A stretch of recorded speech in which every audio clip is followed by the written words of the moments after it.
मित्रों नमस्कार। अपने बीच सम्माननीय भारतीय जनता पार्टी के वरिष्ठ नेता, केंद्रीय पर्यावरण, श्रम एवं रोजगार मंत्री माननीय भूपेंद्र यादव जी आपको संबोधित करेंगे। बगल में हमारे माननीय राष्ट्रीय प्रवक्ता श्री प्रेम शुक्ला जी हैं। मेरा विनम्र निवेदन है माननीय भूपेंद्र जी से कि आपको संबोधित करें।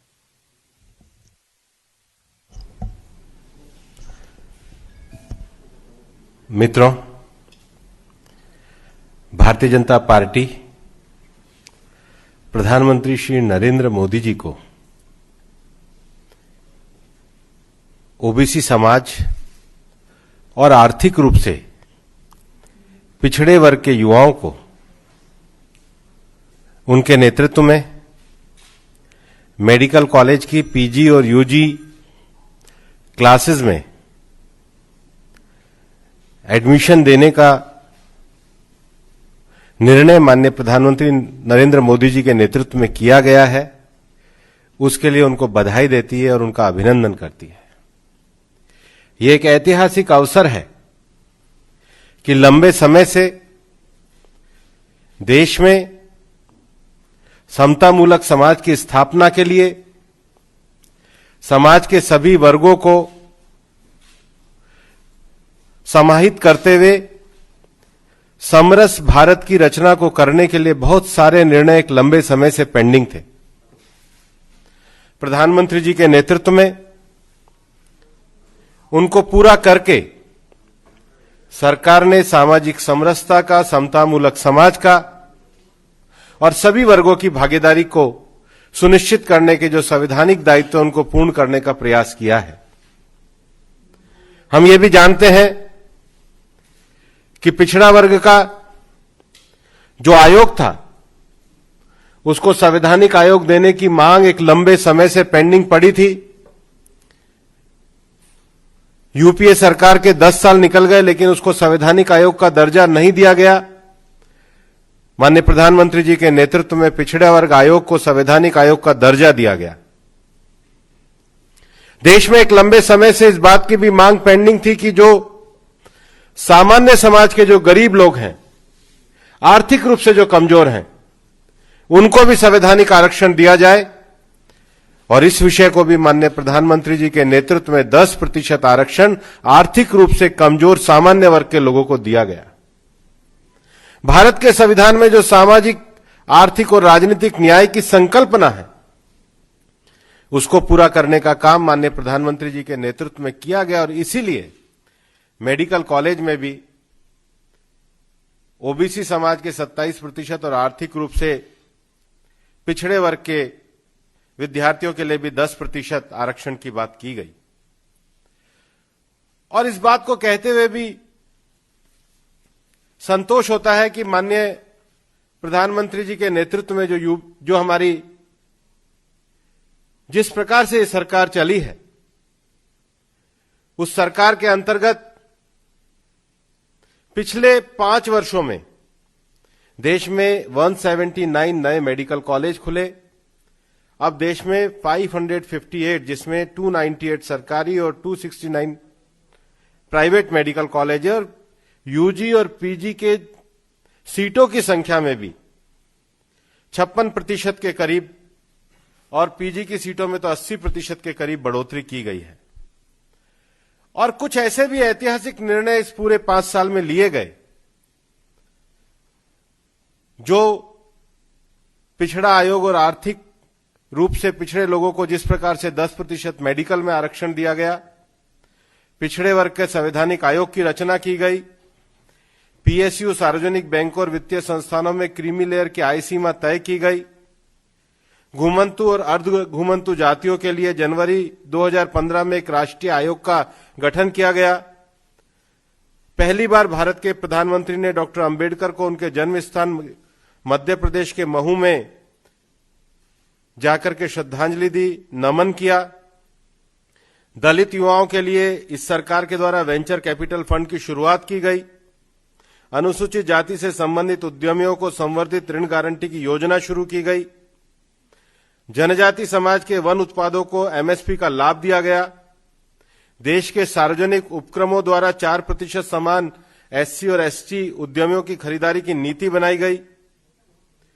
और सबसे बड़ी बात है, कल 2 वर्ष पूरे होने वाले भी हैं, मुस्लिम महिलाओं को भी ट्रिपल तलाक का अधिकार दिया गया। ये सब विषय भारत में एक लंबे समय से सामाजिक दृष्टि से, आर्थिक दृष्टि से कमजोर वर्ग के लोग जिस प्रकार से शासन में भागीदारी के साथ साथ विकास के मार्ग पर बढ़ना चाहते थे, सबका साथ, सबका विकास और सबका विश्वास की नीति को लेते हुए सरकार ने दृढ़ता के साथ उस पर कदम उठाए हैं। आज भले ही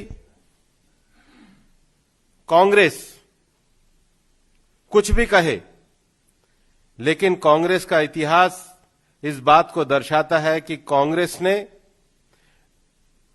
1950 से लेकर 1977 तक, जब वो 74 तक वो पूरे देश के शासन में रहे, और उसके बाद भी पिछड़ा वर्ग आयोग को, चाहे काका कालेलकर की रिपोर्ट हो, चाहे मंडल आयोग की रिपोर्ट हो, उसको लागू नहीं किया।